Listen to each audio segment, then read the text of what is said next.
అనేటువంటి ఒక ప్రశ్న తలెత్తుతుంది. మీ అభిమానుల నుంచి కూడా తొలివెలుపు ఫోన్ చేసి ఇట్లా ఏమో అన్న మాకు మా అన్నకి ఏమన్నా ఇబ్బంది అయితే అనే భయము వాళ్ళు వ్యక్తం చేస్తాం. ఎవరు కూడా నాకు ఫోన్ చేసిన వాళ్ళు కూడా మీరు అలా అనాల్సింది కాదని ఫేక్ వీడియోస్ని చూసి చెప్తున్నప్పుడల్లా ఇది చెప్తున్నా నేను. ఓకే, కాబట్టి మన టీవీ వాళ్ళు కూడా అరెస్టు లేకపోతే ఇది అని చెప్పేసి అడ్వాన్స్ చేసిందని చెప్తున్న పరిస్థితి ఉన్నది.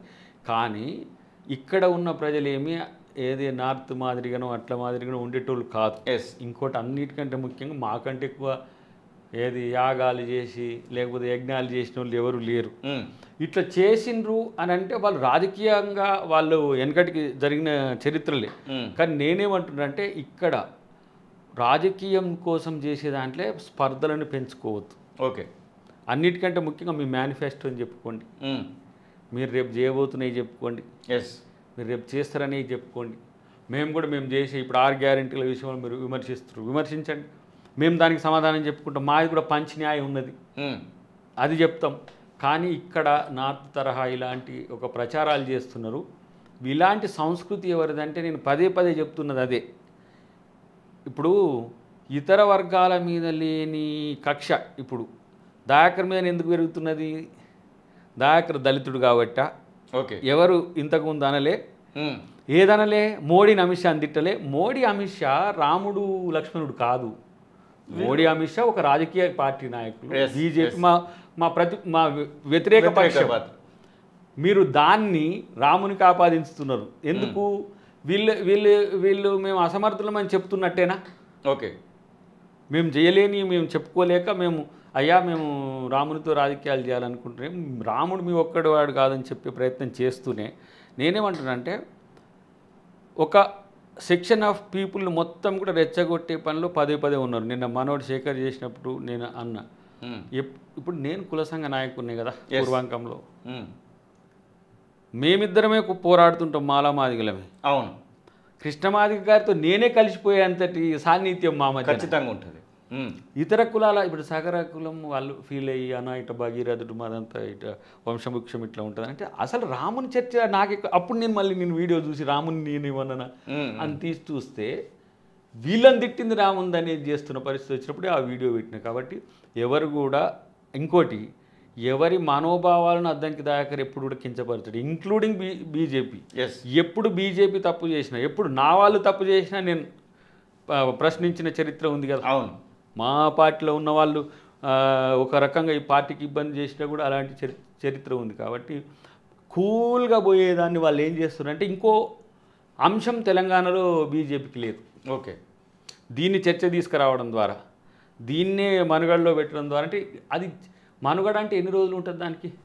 ఇప్పుడు మీకు ఎలక్షన్స్ వరకు దీన్ని 13వ తారీఖు వరకు ఏది చేసినా 13వ తారీఖు వరకే. 13వ తారీఖు పోలింగ్ అయిపోయిందంటే ఇంకా 11 ప్రచారం కూడా ముగిసేటువంటి అవకాశం అయితే ఉంటుంది. నిర్మల్ పోలీస్ స్టేషన్ నుంచి కానివ్వండి, ఏదైనా పోలీస్ ఆఫీసర్స్ నుంచి దయాకర్కి ఏమైనా ఫోన్ చేసి ఈ విషయంలో ఎక్స్ప్లెనేషన్ అడగడం, డెఫినెట్గా నోటీస్ ఇస్తారు. అది అకార్డింగ్ టు లా జరుగుతుంది, దానికి సమాధానం చెప్పాలి. అది తప్పు అని భావిస్తే దాన్ని శిక్షకు కూడా సిద్ధపడాల్సిందే కదా. మనం పోలీసును మనమేం ప్రభావం చేయాల్సిన అవసరం లేదు. పోలీసుతో మనం అనేది ఇప్పుడు జరిగినటువంటి దానిపైన ఎఫ్ఐఆర్ అయింది అనేటువంటి వార్తలు ఎఫ్ఐఆర్ అయితే దాని విషయంలో మీకు ఏమైనా ఫోన్ చేసి నోటీస్ వస్తుంది డెఫినెట్గా. ఆ ఫోన్లు పాపం ఏమో చేస్తుండ్రు, దాంట్లో పోలీస్ ఫోన్ లేదు, ఈ ఫోన్ లేదు, ఆ ఫోన్ అటెంప్ట్ చేయలేని పరిస్థితి. అసలు నీకు ఇస్తా, ఆ ఫోన్ ఇస్తా చూడు అంటే వీళ్ళు ఏం చేస్తారంటే ఒక 100-150 మందికి ఫోన్ చేసి చెప్తారు, మన ఫోన్ నెంబర్ పెడతారు అనమాట. వాళ్ళని ఆపితే దాంట్లో పోలీస్ ఫోన్ ఏదో నాయకుని ఫోన్ ఈ హరాస్ కాల్స్ లేకపోతే బెదిరింపు కాల్స్ కూడా వస్తున్నాయని ఎక్స్పెక్ట్ చేయాలి. ఎప్పుడు ఉంటాయి నాని. ఇప్పుడేంది అప్పుడు ఏంది రాజసింగ్ తిప్పేప్పుడు లేవా, లేకపోతే అదేంటిది బీజేపీ మార్క్ ఈ ఫోన్స్ అన్ని కూడా తెలుసు నాకు. ఓకే, సో ఆ పరిస్థితి దేనికైనా సిద్ధపడి దయాకర్ ఉన్నాడు. బీజేపీ పార్టీ రామునికి సంబంధం లేదని ప్రూవ్ చేయడానికి దయాకర్ సిద్ధంగా ఉన్నాడు. ఇదే మాట మీద రామునికి ఏ పార్టీతో కూడా సంబంధం లేదు. రాముడు నాకు తెలిసి హీఈస్ ద విశ్వగురు నా దృష్టిలో. ఓకే, అంటే అన్ని సందర్భాలలో కూడా తను అనుసరించిన తీరే దయాకర్, ఆ త్యాగం దయాకర్ ఉన్నది, ఆవేశం దయాకర్లో ఉన్నది. ఇప్పుడు నేనేమంటానంటే వీళ్ళు పరిమితం చేసి చేస్తున్న ఏవైతే కుట్రలు ఉన్నాయో ఓకే దాన్ని ప్రజలు తెలుసుకోవాలి, ముఖ్యంగా ఓబీసీలు. ఎందుకంటే మనం రేపు నా ఎజెండా కూడా ఉంది కదా, ఎస్, బీసీలను ఒక సెక్ట్ను తీసి బీజేపీ తన వైపు తిప్పుకునే ప్రయత్నం చేస్తుంది. ఓకే, కానీ ఇంత ఓబీసీ అన్న మోదీ గారు బీసీలకు చట్టసభలో రిజర్వేషన్లు ఎందుకు చేయలేదు? ఓకే, జనగణన ఎందుకు చేయలేదు? అన్నిటికంటే ముఖ్యంగా నా దృష్టిలో ఇంకెప్పుడు ఓబీసీలకు జనగణన చేయగలుగుతారు? మేము అంటున్నాం, ఇప్పుడు ఎవరు రాహుల్ గాంధీ గారు మేము ఓబీసీ జనగణన చేస్తాం, మేము చట్టసభలో రిజర్వేషన్ల కొరకు చేస్తామని అన్నప్పుడు ఎందుకు మోడీ గారు 10 సంవత్సరాలు చేయలేదు చెప్పలేకపోతున్నారు పరిస్థితి. కాబట్టి ఇలా అత్యధిక జనాభా ఉంది, రేపు జాతీయ స్థాయిలో డిమాండ్ వస్తుందని చెప్పి తనే ఓసీగా ఉన్నా కూడా ఓబీసీగా కన్వర్ట్ అయ్యి ఈరోజు తనే ప్రధానమంత్రి అయ్యి తానే ఓబీసీలకు ఈరోజు రక్షణ అని చెప్తూనే నష్టం చేసిన పరిస్థితి చూసినాం. ఇక మన ద్రౌపది ముర్మురే గారిని రాష్ట్రపతి చేసి మణిపూర్లో మహిళల మీద దాడులు చేసిండ్రు. అదే మళ్ళీ మన ఎవరు రామ్నాథ్ కోవింద్ గారిని రాష్ట్రపతి చేసి మళ్ళీ వారి ఉన్న సందర్భంలో దళితుల మీద దాడులు జరిగినాయి.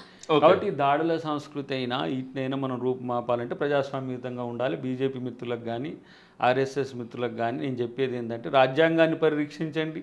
రాజ్యాంగం పరిధిలోనే రిజర్వేషన్లు ఉంటాయి. రిజర్వేషన్లు పరిరక్షించమని అనాల్సిన అవసరం లేదు.